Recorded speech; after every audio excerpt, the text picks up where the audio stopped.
зовлон гээл жижиг гэдэг түүний төс зовлон дахиад зовлон байсан чаргал дахиад чаргал итгэл авсан одоо нэгэн дүнгэрсэн гэж бүү бод энэ наастаа шинээр дөрвөл итгэл ирэн сэтгэл сэрнэ. За 1 2 1 2 1 2 3 2 1. За сайн бацхан залуусаа та бүхэнд энэ өдрийн мэндийг хүргэе. Австралийн Сидней хотоос амгалан мэдчилж байна. За тэгээд жаргалтай байна подкастын маань ээлж дугаар буюу 5 дахь дугаар эхлэхэд бэлэн болсон байна. Тэгээд миний подкастыг бас сонсдог, намайг дэмждэг хүмүүстээ энэ ташрамд баярлалаа гэж хэлье.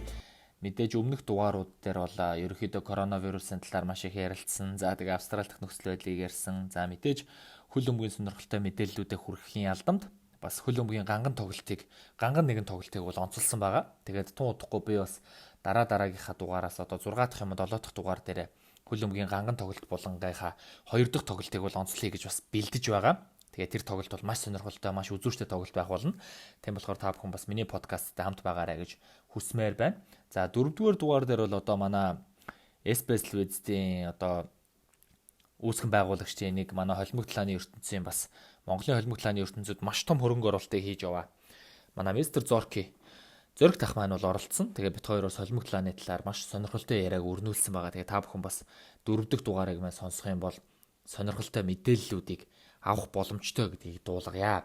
За тэгээд өнөөдрийн дугаараа маань бол мэдээж хөлбөмбөг рүүгээ 100% чиглэе гэж бодож байна. Яагаад гэвэл өнгөрсөн өдрүүдэд бол ялангуяа өнгөрсөн 7 хоногт бол хөлбөмбөгийн ертөнцид маш олон зүйл болж өнгөрлөө. Маш олон гой мэдээллүүд гарлаа. Тоглогчтой холбоотой, багуудтай холбоотой. За мэдээж коронавирусаас болоод одоо лигүүд яаж үргэлжлэх гэдэг, цааш дээр нь юу болох гээд байна гэх мэтчлэн маш гой тийм мэдээллүүд гарсан. Тийм учраас өнөөдөр зөвхөн хөлбөмбөгийнхаа талаар ярих гэж бодож байгаа. Ингээд ямар нэгэн зүйл, илүү дутуу зүйл нуршилгүйгээр бүгдээрээ жаргалтай байна подкастынхаа 5 дугаар дугаарыг эхлүүлье. Ингээд хөлбөмбөгийн ертөнцөөр сонин хачин юу байна вэ?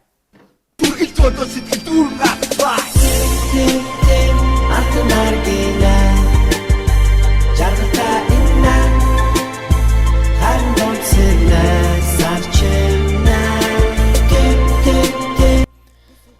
За подкасттай маань хамтаа үзэгчдэд маш их баярлалаа. Тэгээд Австралийн Сидней хотод ирээд ерөнхийдөө одоо баг арайч 2 жил болоогүй, 9 сард 2 жил болох гэж байна. Тэгээд маш олон цаг хугацаа бол маш хурдан өнгөрч байна. Тэгээд энэ хугацаанд мэдээж хөлбөмбөгийнхөө тайлбарыг, хөтлөгчийн ажлыг бол их санаж байгаа. Тэгээд хөлбөмбөгтэй холбоотой мэдээллүүдээ бол цаг алдалгүй авахыг хичээж байгаа ч гэсэн яг энд нөгөө нэг ажил хичээлээс болоод бас төдийлөн 100% яг фокуслж яг одоо өмнө нь Монголд байдаг байсан шиг, өмнө нь одоо SBS-д ажилладаг байсан шиг бол авч чадахгүй байгаа. Гэхдээ бол аль чадлынхаа хэрээр бол мэдээллүүдээ аваад тэгээ өөрийнхөө Facebook хуудасаар болон пэйж хуудасаараа бас хүргээд явж байгаа. Тэгээд миний Хокон амгаа гэдэг Facebook-аас гадна амгалангийн хаалга ганган гол нэвтрүүлэг гэсэн 2 Facebook хуудсыг бол би давхар ажилуулдаг. Гэхдээ яг үннийг хэлэхэд бол ялангуяа Австралид ирснээс хойш бол тухайн 2 Facebook хуудсан дээр бол ерөөсөө олигтой анхаарал тавьж чадахгүй л яваад байгаа. Тэгээд хөгжүүлэлтийг хийх, гой мэдээллүүдийг оруулах тийм боломжуудыг бас хайж байгаа. Тэгээ гой мэдээллүүдийг бас тавина. Удахгүй бол пэйж хуудасудаас сэргэн. За подкастыг маань сонсдог. Магадгүй одоо бас хөлбөмбөгийн мэдээллүүдийн талаар гой бичих сонирхолтой мэдээ бичдэг, хамтарч ажиллах тийм залуучууд байх юм бол надтай бас холбогдоорой. Тэгээд хэдүүлээ бас нийлээд гой тэр Facebook хуудсуудыг ажилуулад хамгийн гол нь тэр Facebook хуудсуудын зорилго нь бол одоо хүмүүст мэдээлэл түгээх байдаг учраас нэгдэж болно шүү гэдгийг бас энэ ташрам давхар дуулгамаар байна. За тэгээ өнөөдрийнхөө подкастаар түрүүн би хэлсэн дан одоо хөлбөмбөгийн талаар ярина гэд. Тэгээ хөлбөмбөгийнхаа талаар яриаг эхлүүлье. Өнгөрсөн 7 хоногт энэ өнгөрч буй 7 хоногт болж өнгөрсөн хамгийн том одоо мэдээлэл бол Английн алдарт Премьер Лигийн Ньюкасл баг зарагдсан ийм мэдээлэл байлаа. За гэхдээ та бүхэн яг одоо нөгөө Википедиа дээр ороод харах юм бол Ньюкасл багийн эзэн бол одоо хуучин эзэн хэвээрээ байгаа. Ер нь бол яг гэрээ хэлтлийн шат 90% дээр орцсон. Эх 7 хоног гэхэд яг албан ёсоор зарлана гэдгийг бол мэдгдсэн. Ер нь бол BBC-гийн мэдээлж байгаагаар, Sky Sports-ийн мэдээлж байгаагаар бол баг бол албан ёсоор зарагдсан байна. Тэгэхээр Ньюкаслыг ямар хүн худалдаад авч вэ? Энийг бүгдээр хамтдаа эхлэе. За Сауди Арабын одоо тэр бомтон баян хүн хунтааж Мухаммед бин Салман гэдэг эрхэм 34 настай эрхэм Ньюкаслыг 300 сая паундаар худалдан авлаа. За австрал доллараар одоо харьцуулж хэлэх юм бол 600 сая австрал долларын өртөг нийт гарсан байна. Тэгээд Сауди Арабын хөрөнгө оруулагчийн хувьд болохоор одоо Сауди Арабын нийтийн хөрөнгө оруулалтын санг эзэмшдэг ийм гэр бүлийн бизнес эрхэлдэг ийм хүмүүс. За түүний одоо яг гол өв залгамжлагч буюу хунтайч Мухаммед бин Салман Ньюкаслыг инхүү худалдан авлаа. За ингэснээр 2007 оноос хойш эхлэлтэй одоо Майк Эшли гэж эзэн байдаг.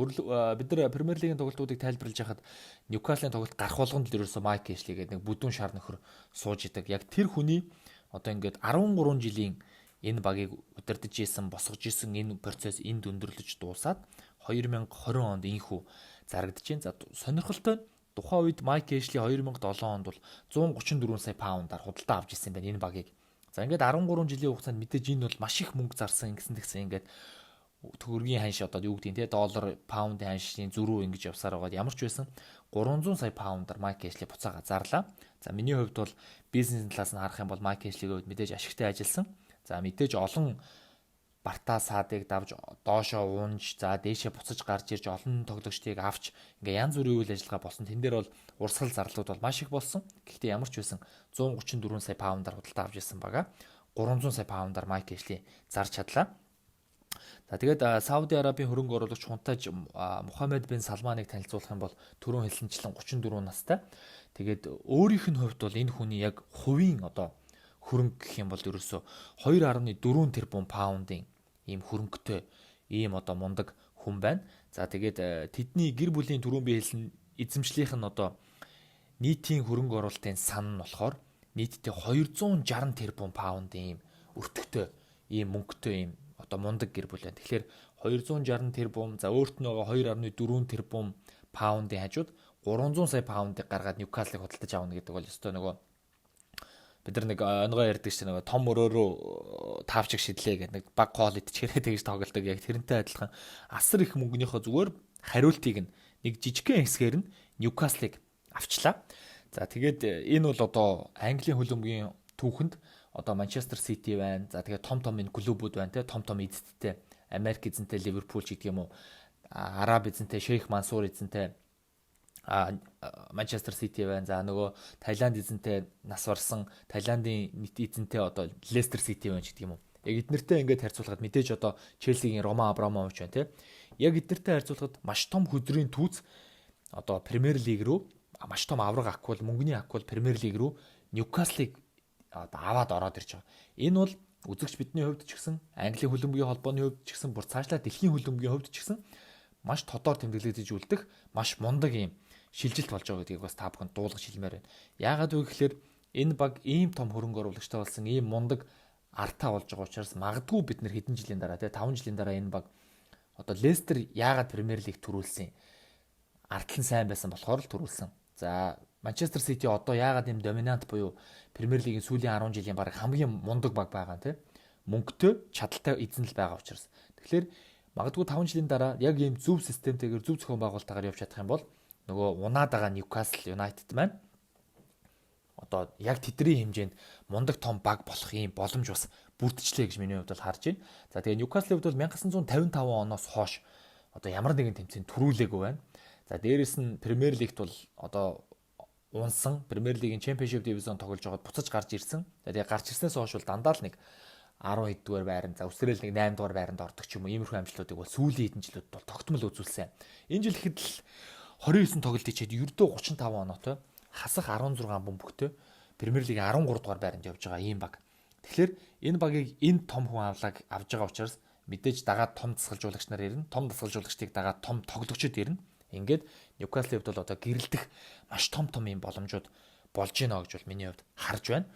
За тэгээд Ньюкаслтай холбоотой мэдээллүүдэд үргэлжлүүлэн та бүхэнд хүрэхэд мэдээж энэ багийг одоо ийм мундаг хүн худалдаж авсан учраас шууд одоо 8-8 зах зээл дээр Ньюкаслын менежерүүд бол ажиллаад эхэлсэн, скаутууд нь ажиллаад эхэлсэн. Аль хэдийнэ хэд хэдэн тоглогчдод холбогдоод багтаа авах уруулах талаар бүр ярилцаад эхэлсэн байна. Тодруулах юм бол Барселонатай асуудалтай байгаа Антуан Гризман. За Байерн Мюнхен тоглож байгаа Филиппе Коутиньо. За тэгээд Парис Сен-Жермейний гол товтлогчдын нэг нас явж байгаа Эдисон Кавани. За тэгээд дасгалжуулагчдын одоо орон зайд сул байгаа гэж хэлж болох Ювентусаас халагдсан Массимо Аллегри болон Тоттенхэмээс халагдсан Маурисио Почтино хоёр Ньюкаслын суудал дээр суух магадлал хамгийн өндөр байна гэж одоо яригдж байна. За тэгээд Наполигийн гол товтлогч Драйс Мертенс, Челсигийн вингер Вильян гэх мэт олон тамирчидтай Ньюкасл баг холбогдчиход байна. Тэгээд бас нэг сонирхолтой зүйл байгаа нь Ньюкаслийн одоо тоглож байгаа тоглогчдын хувьд л ерөөсөө тийм олигтой лидер том од гэдэг хүн бол одоохондоо алга байна. Тэгээ хамгийн одоо өндөр цалинтай тамирчин гэхэд л нөгөө Ливерпул тоглож байсан халзан Жонжо Шелви 7 хоногийн 80 мянган паундын цалин авдаг. Энэ бол Ньюкаслийн одоогийн байдлаар авж байгаа хамгийн өндөр цалинтай тамирчин. За түүний араас нөгөө Бразил товтлогч Жойлинтон гэж тамирчин байгаа. Асар өндөр үнээр буюу 40 саяар Ньюкаслд ирээд за 7 хоногийн нэг 70-80 мянган паундыг авж байгаа мөртлөө 27 тоглолтод оролцоод ганцхан гол оруулсан ч гэдэг юм уу те. Ийм муу үзүүлэлтийг гаргасан ийм тамирчид одоо тэгээд дундаж магадгүй одоо бүр ингээд дунджаас доогуур болж байгаа тамирчид 80 мянган паундын цалин аваад Ньюкаслийн хамгийн өндөр цалинтай тамирчин болоод явж байна. Энэ нь юу хэлэх гээд байна вэ гэхээр Ньюкаслийн хувьд цалингийн маш том зэс. Одоо багт чинь нэг тодорхой хэмжээний Премьер лигээс өгсөн. За танаа багийн тоглогчдын нийт цалин тэд байна. Эннээс дээш гарахгүй гэдэг ийм нөгөө шудраг тоглолтын дүрэн байгаа шүү дээ. Одоо Манчестер Ситигийн хувьд бол тэр шудраг тоглолтын дүрмийг удаа дараалан зөрчсөн учраас аваргуудын лигийн банк авч байгаа ч гэдэг юм уу те. Одоо төсвөөс дандаа хэтрүүлэн мөнгө хэрэгэлдэг. Энэ бол ямар ч утгагүй зүйл болчихно шүү дээ. Хэрвээ баг баян байгаад Месси, Роналдо хоёрыг за Серхио Рамосыг одоо хэн байдгийг хамгийн жилдэг тамирчдыг бүрдүүлээд нөгөө багуудтайгаа тоглоод ах юм бол шудраг тоглолтын дүрм хаана байх юм бэ те. Тийм учраас энэ дүрмийг одоо Европын хөлбөмбөгийн холбоо, Английн хөлбөмбөгийн холбоо энэ багууд бол ерөөсөө маш сайн ингэж нягтлж хэрэгжүүлдэг. За энэ дүрмийг гажуудсан одоо санаатаагаар санаатаагаар зөрчичөд нуун дарагдуулсан гэх мэт олон шалтгааны үүднээс Манчестер Сити аваргуудын лигт ирэх одоо хоёр улиралд орох эрхээ бол асуулсан. Тэгэхээр Ньюкаслийн хувьд бол яг эсэргээрээ маш том цалингийн орон зай байгаа. Тэгэхээр энэ цалингийн орон зайн дээр одоо цалингийн сул зэс дээр тоглолт хийх боломжууд ингээд гараад ирж байгаа. Тухайлх юм бол Филиппе Коутиньо 240 мянган паундыг одоо авж байгаа багаас авж гин тийм 3 дахин өндөр гэсэн үг шүү дээ. Одоо Премьер лигт бол хамгийн өндөр цалинтай олон тамирчид байна л да. Пол Погба байна, Месут Өзил байна. Одоо 300 мянга гаргаж авдаг тийм 7 хоногт ч тийм 300 мянган паунд, 350 мянган паунд авдаг. Тэгэхээр Ньюкаслд хамгийн багадаа 2-3 7 хоногт 250-аас 300 мянган паунд авдаг тамирчид ирэх боломжтой болж байгаа. За дээрэс нь 100-аас 150 мянга авдаг тамирчид гэх юм бол одоо маш класс зэрэглэлийн ийм тамирчид бол ороод ирнэ. Энэ тамирчдыг Ньюкасл аваад дээрэс нь дасгалжуулагч аваад ингээ ерөөсө хэдхэн жилийн дотор маш том баг болоод бүрдэх ийм боломж ороод ирлээ. Тэгэхээр Ньюкаслийн хувьд бол бүх зүйл гэрэлтэй гэгээтэй болоод эхэллээ. Тэгээд бас сонирхолтой нь Монголд яг намайг Премьер лиг тайлбарладаг байх үед 13-аас 14, 14-өөс 15 оны улирлуулад Ньюкаслийн тоглолтыг тайлбарласны дараа ч гэдэг юм уу те. Янз бүрийн хүмүүс сошиалор одоо холбогдож би ингээд Ньюкаслыг дэмждэг юм аа. Чи өчигдөрийн тоглолтын дээр Ньюкаслийн талаар ингэж ярьсан. Надад бас ийм мэдээлэл байгаа шүү гэдэг юм уу. Ийм олон саналуудыг хэлдэг байсан. Тэгэхээр манай Монголд бас Ньюкаслыг дэмждэг маш олон хүмүүс байдаг. Тэгээд энэ нь бол одоо ингээд эргээд маш гоё юм мэдээлэл болж байна. Тэгээд дээрэс нь бид нэр дараагийн 4-5 жилд дэлхийн гой одуудыг те магадгүй Килиан Мбаппе Ньюкаслд ирэх ийм яг бодит боломж бүрдчихэж байгаа байхгүй. Тэгэхээр Премьер лигт гой тамирчид ирээд гой тоглогчид ирээд ингээд бас бидний л үзэж харах юм нэмэгдэх ийм гой боломж болж байна. Тэгэхээр энэ багийг худалдаж авсан энэ 34 настай одоо энэ мөнгө тарьдаг те мөнгөний энэ баян Мухаммед бин Салман гэдэг ихэнд бол баярлалаа гэж хэлэх нь бас зүйтэй байхаа. Тэгээ одоогийн байдлаар энэ багийг бол одоо Премьер лигийн бас домогт тоглогч дасгалжуулагч Стив Брюс удирдах байгаа. Гэхдээ Стив Брюсийн хувьд мэдээж тун утахгүй бол энэ багийг өгөөд дараагийн бол шинэ хүн ирэх нь бол дамжиггүй ийм нөхцөл байдал бол үүсэж байна. За Ньюкаслийн хувьд бол нөхцөл байдал нэг ийм байгаа бол дараагийн мэдээлэл рүүгээ бүгдээрээ шууд оръё. Энэ бол юу вэ гэхээр өнгөрсөн 7 хоногт болж өнгөрсөн хамгийн том, хамгийн эвгүй мэдээлэл юу байсан бэ гэхээр коронавирусын улмаас Нидерландын, за Голландын Eredivisie гэж одоо Нидерландын лиг албан ёсоор шууд цуцлагдлаа. Шууд тэмцээнийг бол одоо канселдсан. За тэгээд 19-с 20 оны улирал инхүү канселдагдлаа. Ямар нэгэн авраг баг тодорохгүй, алт мөнгө хүрэл медаль тодорохгүй, доошо унах баг тодорохгүй. За энэ лигийг 25 тойргийн дараах байдлаар адилхан 56 оноо цуглуулсан Аз Алкмар болон Аякс багууд тэргүүлж исэн. За тэгээ алдарт Фьонорд болон Айнтховен багууд 50 болон 49 оноотой топ 4-ийг бүрдүүлж исэн. За тэгээ Eredivisie-ийн хувьд бол одоо эхний 2 байранд орсон баг, авраг болсон баг шууд аврагуудын лиг рүү, 2 дугаар байранд орсон баг плей-оффын шат руу ордог санагдаж байна. Ингээд Аякс болон Аз Алкмар хоёрыг дараа жилийн аврагуудын лигт өрсөлдүүлье гэсэн саналыг Нидерландын хөлбөмбөгийн холбооноос Европын хөлбөмбөгийн холбоо руу тавьсан. Санал одоогийн байдлаар pending буюу одоо яг тэр саналыг бол одоо ярилцж байгаа, хилцэж байгаа ийм төвшин болж байна. Тэгэхээр бидний хамгийн их айж байгаа зүйл бол тэр шүү дээ, тий. Одоо коронавирусын аюул нүүрэлж байгаа Испани, Итали ингээд лигээ канселдчих юм уу? Яах юм болох юм бол ямар амар харамсалтай бай, тий. Магадгүй бүр Английн Премьер Лиг канселдчих юм бол юу болох вэ гэд бид нар яг ийм айц сүүц дунд чичирсэн байжсэн чинь Нидерландын лиг канселдлаа. За энэ бол үнэхээр бас харамсалтай ийм онцгой мэдээлэл бол гарлаа. За тэгээд ямар ч үсэн Нидерландын лиг канселлагдсанаар маш олон лигүүдэд тохиоллоо. Голландд бол бас коронавирусын тархалтыг хэрчимтэй. Тэгээд эдгэрэлтийн түвшин бол маш багаар нэрлэгдээд ингэж явж байгаа. Тийм учраас ингээд Нидерландын хөлбөмбөгийн холбоо бол одоо хойшлуулж байж байгаад үргэлжлүүлэх ийм зүйлийг бол ямар нэгэн байдлаар хэрэгжүүлэхийг хүссэнгүй шууд канселлагдлаа. Ингэснээр бол маш олон тоглогчийн нэг үйлрэл, маш олон тамирчид, баг, мөнгө гэдэг ер нь цаана нь бол асар их зүйл яригдж байгаа. Ингээд энэ бүхэн бүгд ингээд үнсэн товрог болж байна. За ийм нэг муу мэдээ бас явж байна. За тэгвэл яг одоо эндний эсрэг гэх юм уу те? Сайн мэдээ надаа юу байна вэ гэвэл Английн Премьер Лигийн хувьд одоо яг өчигдөр шөнийн байдлаар маш гоё мэдээлэл гарч ирлээ. Энэ нь юу байсан бэ гэхээр өчигдөр шөнө shareholders буюу одоо багийн хувьцаа эзэмшигчид, багийн эздүүд одоо том дарганар гэсэн үг те. За тэгээд Английн хөлбөмбөгийн холбооны одоо мундаг эрхмүүд холбооны ажилтнууд бол яг энэ том төлөөлөл удирдах зөвлөл тэр чигтээ хурлаа хийсэн. Ингээд хурлаа хийгээд одоогийн байдлаар коронавирусын нөхцөл байдлын юм одоо процессыг ажиглаад за 6 дугаар сарын 8-наас Премьер Лиг үргэлжлүүлэн явагдах боломжтой байна гэдэг шийдэлд хүрсэн байна. За 6 дугаар сарын 8-нд эхлээд Премьер Лиг бол 9 тойрог дутуу байгаа. 9 тойрог гэдэг бол нэг сард 4 тоглолт боллоо гэхэд 2 сарын хугацаа шүү дээ. Тэгээд 7 сарын 27-нд Премьер Лигийг дуусгана. За мэдээж бүх цэнгэлдэх бол хаалттай үйл ажиллагаагаа явуулна. Гэхдээ тодорхой тооны буюу яг хамгийн дээдлэлтэй 400 хүн одоо хөгжөөн дэмжигчнэр болон медиа тэ сэтгүүлчид, шууд дамжуулалтын баг ингээд бүх хүмүүс хамрагдсан 400 хүнийг талбай дээр цэнгэлдэх рүү оруулъя гэсэн ийм шийдвэрт урьдчилсан шийдвэрт бол одоогийн байдлаар хүрээд байна. Гэхдээ энэ бол яг батлагдсан зүйл бол байхгүй. За тэгээд гэхдээ цэнгэлдэх рүү орж байгаа энэ бүх 400 хүн бүгдээрээ коронавирусын шинжилгээ өгсөн байна. Бүгд одоо сөрөг хариугаар гарцсан. Тэг ямар нэгэн тийм аюулгүй хүмүүс бол нэвтрэх ийм боломжийг эрэл хайж хамгийн анхны шийдэлд бол өчтөр шөнийн байдлаар хүрлээ. За ер нь бол 6 дугаар сарын 8 гэхэд Их Британд коронавирусын байдал, намжмал байдал ингээд үргэлжлээд яваад ах юм бол график ингээд доошоо унаад яваад ах юм бол Премьер Лиг эхлэх ийм боломж бүрдэж байна. Одоогийн байдлаар Премьер Лигийг та бүхний мэдж байгаачлан Ливерпул 25 онооны зөрүүтэй тэргүүлж байгаа. Тэгээд ямар нэгэн тийм сонин гамшиг тохиолдохгүй бол Ливерпул 1992 оноос хойш Премьер Лиг гэдэг нэртэй болсноос хойш анх удаага 2020 он төрүүлэх ийм гайхалтай боломж эдний хувьд бол бүрдэж ирж байна. Тэгээ юу болохыг бүгдээрээ харъя. Цаг хугацаа бидэнд харуулна.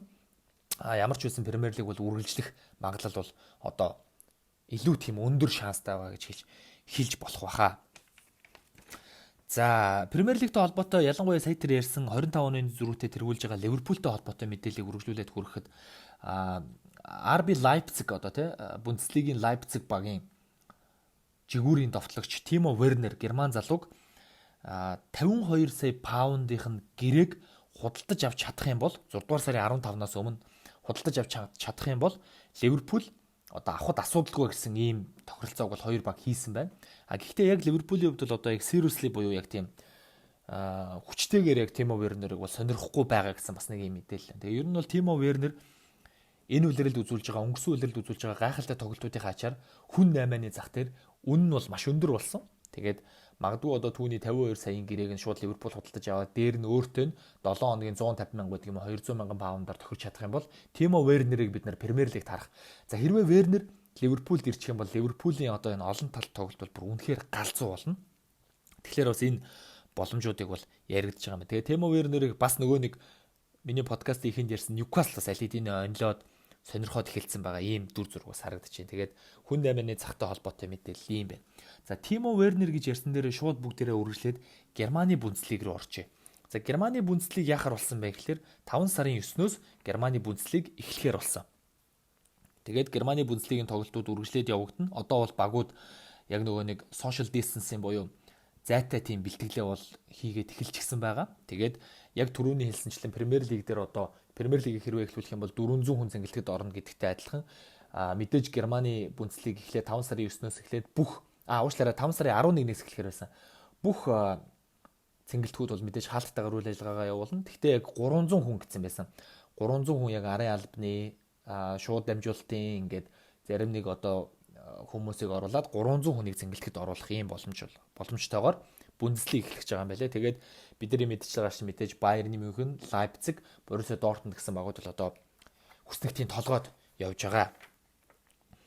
За ингээд дараагийн мэдээлэл рүүгээ шилжиж. Энэ бол одоо Бундслигийг хэдүүлээ ярьчлаа, Нидерландын лигийг ярьчлаа, Английн Премьер лигийг ярьчлаа. За одоогийн байдлаар бол пандемикийн яг төв болчиход байгаа Испани, Италийн одоо Испани Ла Лиг болон Италийн Сери А бол эхлэх ямар нэгэн тийм сураг чимээ бол байхгүй байна. Ялангуяа Итали бол Сериаг ер нь бол канселдах магадлал тун өндөр болсон байгаа. Өнөө маргаашгүй канселагдлаа гэдэг мэдээлэл бол гарч болцшгүй байна.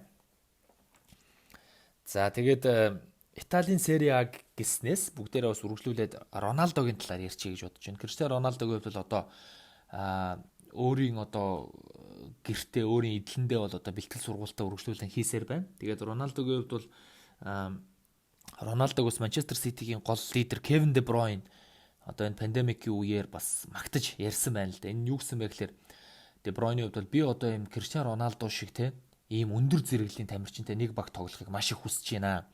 Хэдий одоо Агуэро, Стерлинг ч байдаг юм уу те мундаг тамирчтай би тоглож байгаа ч гэсэн Роналдо шиг ийм яг something special яг ийм гоё мундаг ийм онцгой хүнтэй бүр тоглохыг маш их хүсэж байна. Тэг яагаад вэ гэхээр миний дамжуулах чадварыг бол та нар бүгдээрээ мэднэ.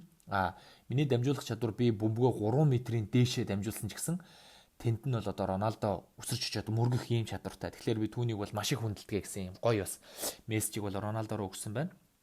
За тэгээ Роналдо гэснээс саяхан одоо Роналдогийн бас яг анхны баллон доор авч ирсэн тэр түүхийг нэгэн одоо миний дуртай тийм сайтс Эргэн дурссан байсан. Тэр нь бол мэдээж 2007-оос 8 оны улирал байсан.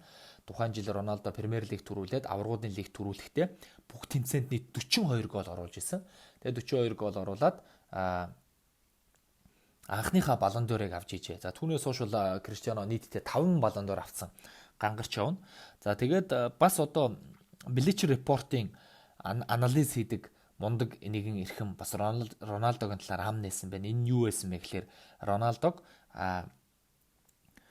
одоо Ювентуст тоглож байгаад карьерийнхаа сүүлийн хэдэн жилүүдийг Америкийн нэгдсэн улсад өнгөрүүлээд үдэх магадлал маш өндөрөө гэж хэлсэн байлаа. Тухайлх юм бол LA Galaxy тий одоо Дэвид Бекхэм, Златан Ибрахимовичийн тоглож исэн LA Galaxy-д эсвэл одоо Бекхэмийн худалдаж авчаад байгаа Майамигийн одоо багт тоглох магадлал маш өндөр байгаа шүү гэж мэдгдсэн байлээ. Би бол энэтэй өстой 100% санал нийлж байна. Ягаад гэвэл Роналдо шууд Ювентус тоглож байгаа зодог тайлчна гэж би бол бодохгүй байгаа.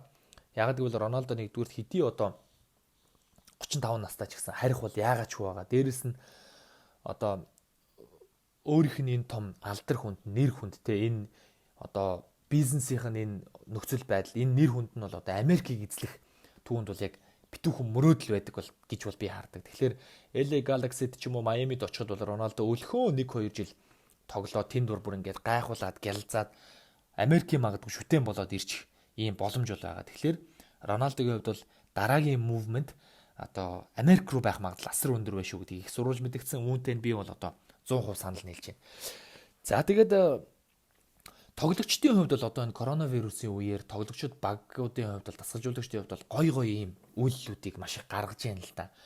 За Тоттенхэм багийн хувьд бол бүр энэ цэнгэлдэх хүрээлэнгээ одоо өмнөд Лондонгийн яг одоо коронавирустэй тэмцэх нэгэн том одоо салбар ийм одоо болгосон байна.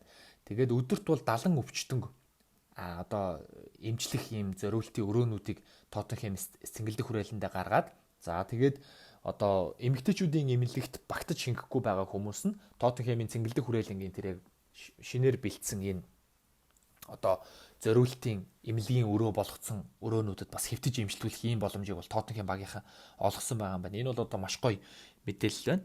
За дээрэс нь Тоттенхэм нэгэн цаг үед тоглож явсан Реал Мадридын жигүүр Гарет Бейл 500 мянган паундыг Cardiff-ийн Whale Health Charity гэдэг одоо эмнэлэгт хандивлсан байна. Тэгээ энэ ямар учиртай эмнэлэг юм бэ гэхээр мэдээж одоо Уэльсийн Cardiff-т байрладаг өөрийнх нь яг төрсөн эмнэлэг юм байна л да. Тэгээд энэ эмнэлэгтээ Whale Health гэдэг одоо эмнэлэгтээ 500 мянган паундын тусламжийг бол Гарет Бейл үзүүлжээ.